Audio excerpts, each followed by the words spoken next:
The nation's capital is home to some of the country's most impressive buildings, like the Supreme Court and the Parliament buildings, on top of many more. Here right now in Ottawa, Ontario, with the big event being different MPs being sworn into office, including Philip Lawrence, who's invited me in to see what it's like to be sworn in as a member of Parliament. I'll also hopefully be able to see some of the inside looks into Parliament Hill.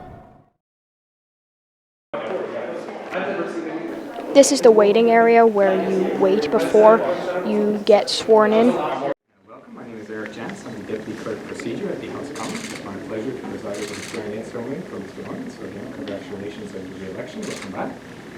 Before taking their seat and voting in the House of Commons, all duly elected members must take an oath or make a solemn affirmation of allegiance and loyalty to the sovereign, as required under Section 128 of the Constitution Act of 1867. After they're sworn in, members must sign the test oath. When members swear or solemnly affirm allegiance to the sovereign, they are also swearing or solemnly affirming allegiance to the institutions and values that the sovereign represents, including the concept of democracy and the rule of law. Thus, members are making a pledge to conduct themselves in the best interest of the country. The oath or solemn affirmation reminds members of the serious obligations and responsibilities that they are assuming. Those remarks. The other side, open your hands.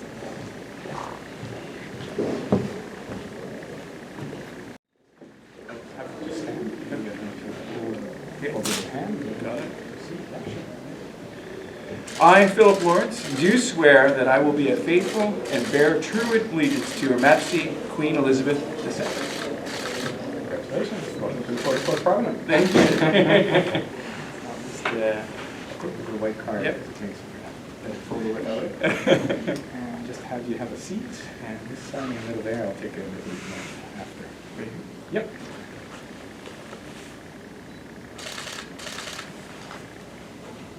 And sir, just hold on to the pen, please, for a few photos. That's great. And on, actually, just on the, yeah, because you were just kind of holding it out. It looked a little bit weird. That's great. On three. 1, 2, 3. Perfect. Keep holding on to the pen. I'll just do a couple by yourself, sir. Totally natural. Perfect. Thank you, sir. And now direct me how you'd like to proceed. Okay, so now we'll just take photos. So Tasha and the kids want to come up first, and we'll do that one.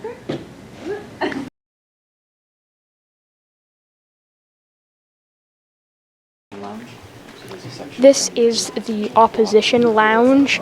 It's used by the Conservatives, NDP, and the Bloc Québécois.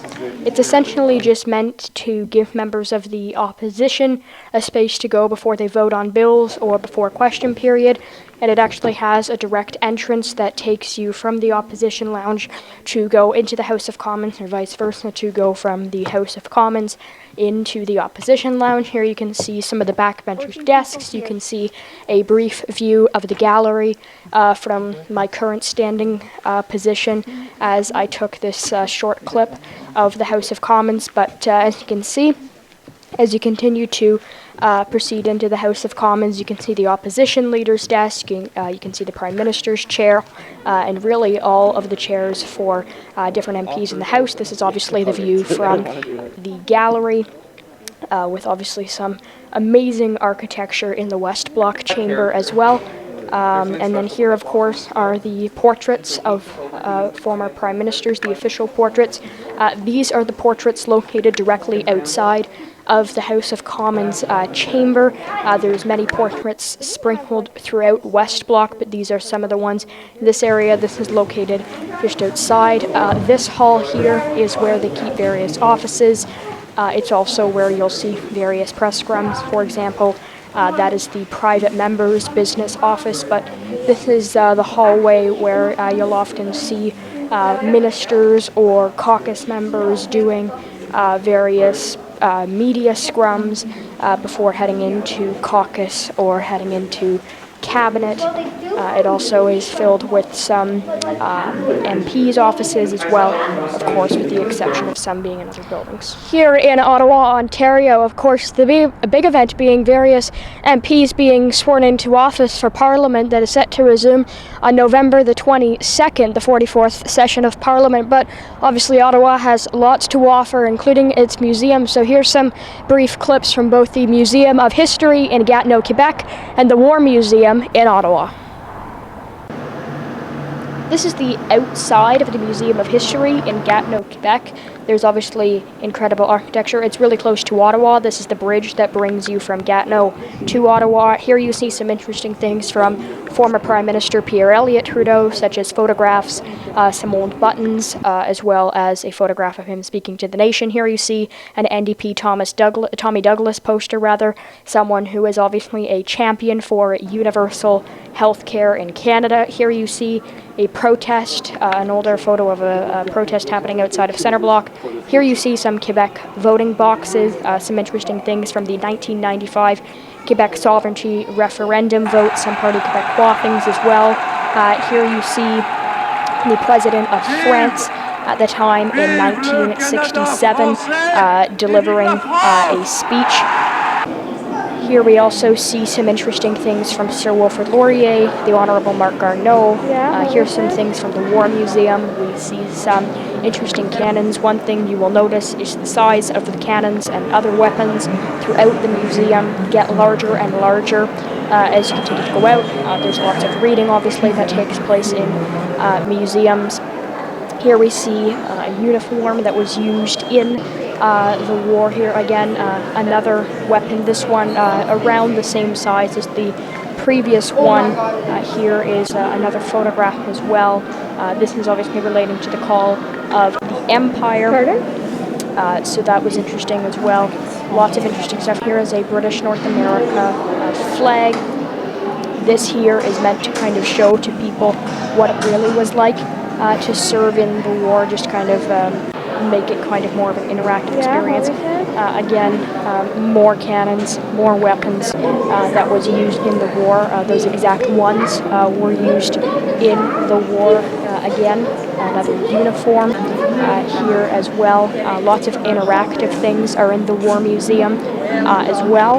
Again, the War Museum is actually in Ottawa. Here is a much larger cannon or weapon that was used in the war. This here is essentially an underground trench that is meant to make people get the feeling of what it was like to be in this trench and fighting for your country. Here we see an old plane as well. Lots of interesting things here. We also see an older book there as well. Some things from the war, medals as well, from serving in the war. More of that as well. Lots of interesting photographs, again, lots of reading. There were lots of tributes in the War Museum to those people who have served in the war. Here again, this is just a testament and just basically repeating what I said to that very now obviously that various MPs will be getting sworn into office. Parliament is set to resume on November the 22nd, obviously, of this year. Many MPs will be heading back to work. The speech from the throne will be laid out by the government, delivered by the Governor-General, Her Excellency the Right Honourable Mary Simon. And of course there will be many questions of what will be in that throne speech, and obviously ranging from climate change to COVID-19, housing affordability and affordability in general. But you can be sure that the Wyatt Sharp Show will bring you the latest.